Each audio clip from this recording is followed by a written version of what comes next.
Hello दोस्तों, हम आपके लिए लेकर आए हैं पाकिस्तानी जर्नलिस्ट और एनालिस्ट कमर चीमा का लेटेस्ट वीडियो। दोस्तों, कमर चीमा के मुताबिक पाकिस्तानी प्राइम मिनिस्टर इमरान खान ने पाकिस्तान को दिवालियापन की कगार पर लाकर खड़ा कर दिया है और इस बात का अंदाज़ा यहीं से लगाया जा सकता है कि अमेरिका के एक बिजनेसमैन एलन मस्क की नेटवर्थ पाकिस्तान की टोटल जीडीपी से ज़्यादा है। एलन मस्क की जो नेटवर्थ है वो 292 बिलियन डॉलर्स है, जबकि पाकिस्तान की जो टोटल जीडीपी है वो 263 से 265 बिलियन डॉलर है। दोस्तों, चीमा साहब के मुताबिक अगर अमेरिका को थोड़ी देर के लिए एक तरफ रखा जाए और भारत की बात की जाए तो भारत के पास भी अंबानी और अडानी जैसे बड़े बड़े बिजनेसमैन हैं। तो फिर क्या कारण है कि पाकिस्तान अंबानी या अडानी जैसे बड़े बिजनेसमैन जनरेट नहीं कर पा रहा है? दोस्तों, इस मुद्दे पर हो रही चर्चा का ये वीडियो आखिर तक देखें और प्लीज़ हमारे चैनल को सब्सक्राइब करना ना भूलें। जय हिंद, जय भारत। कितनी परेशानी वाली बात है और खुशी भी होनी चाहिए कि अमेरिका का एक बिजनेसमैन एलन मस्क जो बेसिकली चीफ एग्जीक्यूटिव एक एंटरप्रेन्योर है, बिजनेस मैग्नेट है माजरा चाहता हूं। और ये बंदा जो है एक सीईओ, एक चीफ इंजीनियर है एट स्पेस एक्स पे। और इसने बेसिकली एक ये जो आर्किटेक्ट है टेस्ला का। और इस बंदे की जो नेट वर्थ है वो मोर देन पाकिस्तान जीडीपी है।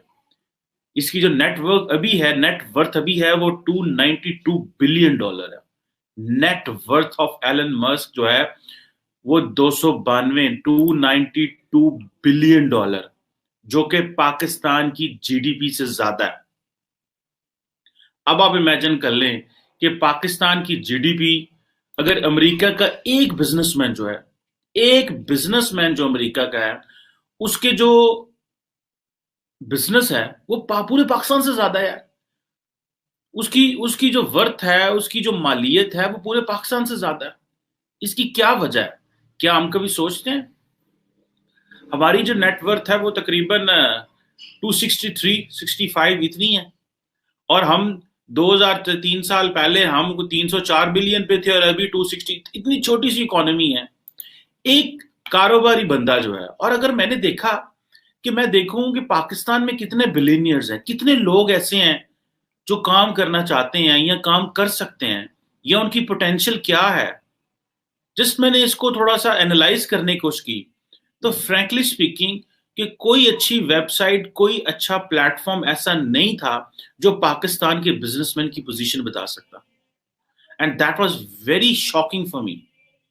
छोटी छोटी वेबसाइट्स हैं जो बता रही हैं कि क्या हो रहा है पाकिस्तान में क्या, और बड़ी भी जो कोई है लेकिन उनके पास पूरा डाटा नहीं है।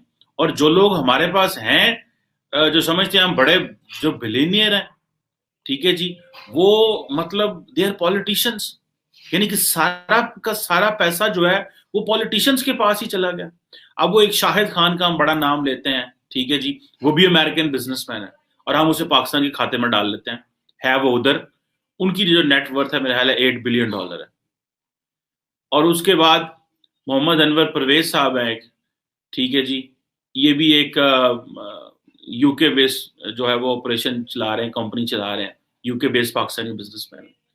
फिर एक सदरुद्दीन हाशवानी साहब हैं, कुछ $3.5 अरब की वर्थ है इनकी, पाकिस्तान में ही होते हैं, हाशु ग्रुप, इनके मैरियट होटल्स वगैरह ये हो। उसके बाद हमारे मियां मंशा साहब हैं यहाँ पे, 2.7 बिलियन डॉलर की उनकी वर्थ है। निशात ग्रुप बड़ा मशहूर है पाकिस्तान में। उसके बाद आसफ जरदारी साहब पाकिस्तान के जो सदर हैं, ये उनके बारे में बताया जाता है, we don't know this is true और not, 1.8 billion dollar. Malik Riyaz साहब पाकिस्तान के बहुत बड़े प्रॉपर्टी टाइकून हैं, 1.5 बिलियन डॉलर। फिर मियां नवाज शरीफ साहब, एंड सो फोर्थ। और कोई काबिल जिक्र उस तरह की बिजनेस नहीं है जिसको डिस्कस किया जा सके। किस तरह के बिजनेस है ये नहीं पता, प्रॉपर्टी के और इस तरह की चीजें हैं। इस तरह के बिजनेस पाए जाते हैं, ठीक है जी। अब पाकिस्तान जो है वो अगर अगर उधर आप अमेरिका में चले जाएं, लेट्स से आप कहते हैं जी कि अमेरिका के 10 जो बड़े बिलियनियर्स हैं उनके पास ही चले जाए तो आपको जो है वो हमारी होश ही उड़ जाए। एलन मस्क हैं, जेफ बोजेस हैं, बिल गेट्स हैं, मार्क जकरबर्ग हैं, ठीक है जी, ये बहुत बड़े बड़े नाम हैं। इंडिया में चले जाएं आप, फॉरगेट अमेरिका, अमेरिका बहुत दूर है। अमेरिका बहुत दूर है, आप इंडिया ही चले जाए कि हम इंडिया के अंदर कितना कितना बड़ा बिजनेसमैन बैठा हुआ है। मुकेश अंबानी है, ठीक है जी, तकरीबन $100 बिलियन के करीब पहुंचे हुए हैं। If I am this data is new with me, ठीक है जी। इसी तरह गौतम अदानी है, शिव नादार है, ठीक है जी, इतने बड़े बड़े नाम हैं। और ये बिजनेस क्या करते हैं, they have a diversification in business, commodities, infrastructure, software services, retail investment, vaccines, steel, banking, construction, commodities, ये इस तरह के बिजनेस करते हैं, प्रॉपर्टीज नहीं है। पाकिस्तान को क्या मसला है, यहां पे क्यों लोग बिजनेसमैन नहीं है, यहां पे क्यों उस तरह के बिलीनियर्स नहीं है जो हम चाहते हैं भी यहां पे बिलीनियर्स हों। बहुत सारे लोग जो है वो परेशान है कि क्यों एक प्राइवेट बंदा उठ के क्यों इतना कारोबार जनरेट नहीं कर सकता, इतना बिजनेस पैदा नहीं कर सकता, उसको ऐसा बिजनेस एनवायरनमेंट नहीं मिलता। हम हमेशा दुनिया को कहते हैं जी favourable business environment, favourable business environment basically term use की जाती है दुनिया को बताने के लिए कि आए इस मुल्क में, यहाँ पे आपको मौका मिलेगा काम करने का, अच्छा एनवायरनमेंट है, बिजली मिलेगी, गैस मिलेगी, टैक्सेशन में छूट है। और मैंने बहुत सारे लोगों को मिला हूं जो इन्वेस्टर्स हैं और जो बाहर से पैसा लेके आना चाहते हैं, वो कहते हैं पाकिस्तान का सबसे बड़ा प्रॉब्लम ये है, बहुत सारे प्रॉब्लम्स में सबसे बड़ा प्रॉब्लम ये है कि इंटरेस्ट रेट का नहीं पता, टैक्सेस का नहीं पता। आप 5 साल बाद इतने टैक्सेस हैं, 5 साल तक कितने हैं, वो आज वो इन्वेस्टमेंट लेके आते हैं, कल ये टैक्सेस बढ़ा देते हैं। वो कहते हैं हम तो और अंदाज से सोच के आए थे, इन्होंने टैक्स बढ़ा दिए, तो this is not a good place, ठीक है जी।